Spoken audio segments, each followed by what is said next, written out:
സത്യമൊരിക്കലും നിഴലുകൾക്ക് പിന്നിൽ മറഞ്ഞിരിക്കില്ല. ഏതു കഥയും അതിന്റെ പൂർണ്ണ രൂപത്തിൽ വെളിച്ചത്ത് കൊണ്ടുവരാൻ അതറിയുവാനും കോസ്മിക് ടോക്സ് വിത്ത് ദേവുവിലേക്ക് സ്വാഗതം. ഇനി നിങ്ങൾ കണ്ണാടിക്ക് മുന്നിൽ നിൽക്കുന്നതിന് മുന്നേ നിങ്ങൾ 2 തവണ ചിന്തിക്കാൻ ഇന്നത്തെ ഈ കഥ നിങ്ങളെ പ്രേരിപ്പിക്കും. ഒരു പെൺകുട്ടി, ഒരു കണ്ണാടി, ഒരിക്കലും മറക്കാനാകാത്ത ഒരു ഇതിഹാസം. ഇത് the girl behind the mirror എന്ന കഥയാണ്. 1970 സ്കോട്ട്ലാൻഡിൽ സ്ഥിതി ചെയ്യുന്ന ഒരു വീട്ടിലാണ് ഇതെല്ലാം ആരംഭിച്ചത്. ഇന്ന് ഈ വീട് നൂറ്റാണ്ടുകളായി അനാഥമായി കിടക്കുന്ന അവസ്ഥയിലാണ്. ഏറെ നൂറ്റാണ്ടുകളായി ആരും ആ മുറിയിൽ പ്രവേശിച്ചിരുന്നില്ല. അത് പൂട്ടിയിരുന്നത് കൊണ്ടല്ല, പക്ഷേ അതിനുള്ളിൽ എന്താണ് സംഭവിച്ചത് എന്നുകൊണ്ടാണ്. ചില ഭാഗങ്ങൾ പൊട്ടിയ തിളക്കം മങ്ങിയ ഒരു കണ്ണാടിയിൽ നിന്നാണ് എല്ലാത്തിന്റെയും തുടക്കം. ആ നാട്ടിലുള്ളവർ പറയുന്ന പ്രകാരം ഒരിക്കൽ ആ കണ്ണാടിക്കുള്ളിൽ ഒരു പെൺകുട്ടി അപ്രത്യക്ഷയായി. ഇപ്പോൾ അവൾ ഗ്ലാസിന് പിന്നിൽ നിന്ന് ലോകത്തെ നോക്കുന്നു, ചിലത് കാത്തിരിക്കുന്നു. ആ പെൺകുട്ടിയുടെ പേര് മിയ എന്നായിരുന്നു. അധികം ആരോടും സംസാരിക്കാത്ത ഒരു പ്രകൃതമുള്ള കുട്ടിയായിരുന്നു. മറ്റു കുട്ടികളിൽ നിന്ന് വ്യത്യസ്തയായിരുന്നു. ഇരുട്ടിനെ എന്നും ഭയന്നിരുന്നു. അവൾ അവളുടെ അമ്മുമ്മയുടെയും അനുജത്തിയുടെയും കൂടെയായിരുന്നു താമസം. നഗരത്തിൽ നിന്ന് ഒരുപാട് ഉള്ളിലോട്ടുള്ള ഒരു പുരാതന വസ്തുക്കൾ നിറഞ്ഞ ഒരു വീട്ടിലായിരുന്നു താമസം. എപ്പോഴും ജിജ്ഞാസയുടെ കാര്യങ്ങൾ അറിയാൻ ശ്രമിച്ചിരുന്നവളായിരുന്നു മിയ. അവൾ കൂടുതൽ സമയവും ഒറ്റയ്ക്കാണ് ചിലവഴിക്കാറ്. അങ്ങനെ ഇരിക്കെ ഒരു രാത്രിയിൽ മൂവരും ഒന്നിച്ച് ഭക്ഷണം കഴിക്കുന്നതിന്റെ ഇടയിൽ മുത്തശ്ശി ഒരു മുറിയെ പറ്റി പറയുകയുണ്ടായി. കൗതുകമേറെയുള്ള മിയ ആ പൊടി പിടിച്ച പഴയ അതിഥി മുറിയിലേക്ക് കയറി. അവളുടെ അനുജത്തി അവളെ പിന്തുടർന്നു. അവരാ മുറിയിൽ ചുറ്റും നോക്കാൻ തുടങ്ങി. അങ്ങനെ ഇരിക്കെ മിയയുടെ കണ്ണിൽ ഒരു വെളിച്ചം തട്ടി. അവൾ അനുജത്തിയുടെ കൈയും പിടിച്ച് ഓടി ആ കണ്ണാടിയുടെ മുന്നിൽ ചെന്നു. ഇരുവരും ആ കണ്ണാടിയിൽ അതിന്റെ ഭംഗി ആസ്വദിച്ച് നോക്കി നിൽക്കവേ അങ്ങനെ അത് സംഭവിച്ചു. പെട്ടെന്ന് മിയ അപ്രതീക്ഷിതമായി. ഭയം തോന്നിയ അവളുടെ അനുജത്തി ഓടി അവളുടെ മുത്തശ്ശിയോട് വിവരം അറിയിച്ചു. ഇത് കേട്ടതും ഇരുവരും തിരച്ചിൽ ആരംഭിച്ചു. വൈകാതെ അവർ പോലീസിനെ അറിയിച്ചു. അവരും തിരച്ചിൽ തുടങ്ങി. ഏറെ പരിശ്രമങ്ങൾക്ക് ശേഷവും ആരും അവളെ കണ്ടെത്തിയിരുന്നില്ല.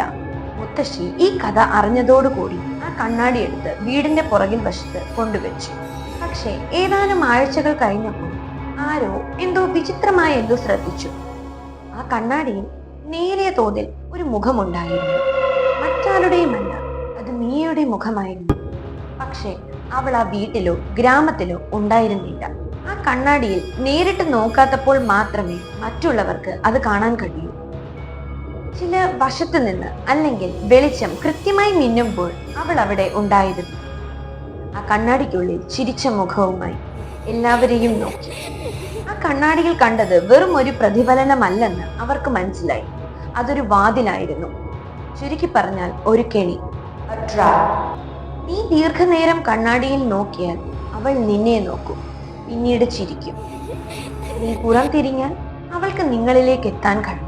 ഇനി അടുത്തയാൾ കണ്ണാടിയിലേക്ക് ആഴത്തിൽ നോക്കി നിൽക്കുവാണെങ്കിൽ ഉറപ്പായും മിയ പുറത്തു വരും. പക്ഷേ മറ്റൊരാളെങ്കിലും അവളുടെ സ്ഥാനത്തെത്തിയാൽ മാത്രം. ഈ പ്രശ്നങ്ങൾക്ക് ശേഷം ഇന്നും ആരും ആ മുത്തശ്ശിയെയും ഇളയ കുട്ടിയെയും കണ്ടിട്ടില്ല. അതിനാൽ ഇന്നും ആ വീടടച്ചിട്ടിരിക്കുകയാണ്. എന്നാൽ ചില നിശബ്ദമായ രാത്രികളിൽ വാതിലിന് പിന്നിൽ നിന്ന് ഒരു മന്ത്രിക്കൽ കേൾക്കാമെന്ന് നാട്ടുകാർ ഇന്നും പറയുന്നു. എനിക്കിപ്പോൾ പുറത്തു വരാമോ? ശബ്ദം ഉച്ചത്തിലല്ല, പക്ഷെ പതുങ്ങിയ ഒരു സ്വരത്തിലാണ്. നിങ്ങളുടെ പിന്നിലാണ്. അതിനാൽ അടുത്ത തവണ നിങ്ങളൊരു കണ്ണാടിയുടെ അടുത്തിരിക്കുമ്പോൾ ആരോ നിങ്ങളെ നോക്കുന്നത് പോലെ തോന്നിയാൽ തിരിഞ്ഞു നോക്കരുത്. നിങ്ങൾ എന്ത് ചെയ്താലും ഒരിക്കലും അധിക നേരം നോക്കരുത്. കാരണം ചില കണ്ണാടികളിൽ ഇന്നും മിയയുണ്ട്. അവ വെറും ഗ്ലാസ് അല്ല, അവ കവാടങ്ങളാണ്, രഹസ്യത്തിന്റെ കവാടങ്ങൾ. ഈ കഥ നിങ്ങൾക്കൊരു ഭയം സൃഷ്ടിച്ചോ? ആണെങ്കിൽ ഇത് ലോകം ഒളിപ്പിച്ചു വെച്ചിരിക്കുന്ന നിരവധി രഹസ്യങ്ങളിൽ ഒന്നു മാത്രമാണ്. കൂടുതൽ ഭയാനകമായ കഥകൾ, യഥാർത്ഥ ജീവിതത്തിലെ ഭീകരത, ഭയാനകമായ ഇതിഹാസങ്ങൾ എന്നിവയ്ക്കായി cosmic talks with Devu subscribe ചെയ്യുക. ഈ വീഡിയോ ലൈക്ക് ചെയ്യാനും ഷെയർ ചെയ്യാനും മറക്കല്ലേ. ഇനി ഇതുപോലുള്ള വീഡിയോസ് വേണോ? കമന്റ് ബോക്സിൽ എഴുതുമല്ലോ. ഒരു പക്ഷേ നിങ്ങൾക്ക് ഇത്തരം സമാനമായ അനുഭവങ്ങൾ ഉണ്ടായിട്ടുണ്ടെങ്കിൽ ഉറപ്പായും ഞാനുമായി പങ്കുവെക്കാവുന്നതാണ്. ഓർക്കുക, അടുത്ത തവണ നിങ്ങൾ കണ്ണാടിക്ക് മുന്നിൽ നിൽക്കുമ്പോൾ തിരിഞ്ഞു നോക്കരുത്. കാരണം നിങ്ങളുടെ പിന്നിലുള്ളത് അതിനകം കാണുന്നുണ്ടാകും. അടുത്ത വീഡിയോയിൽ കാണാം.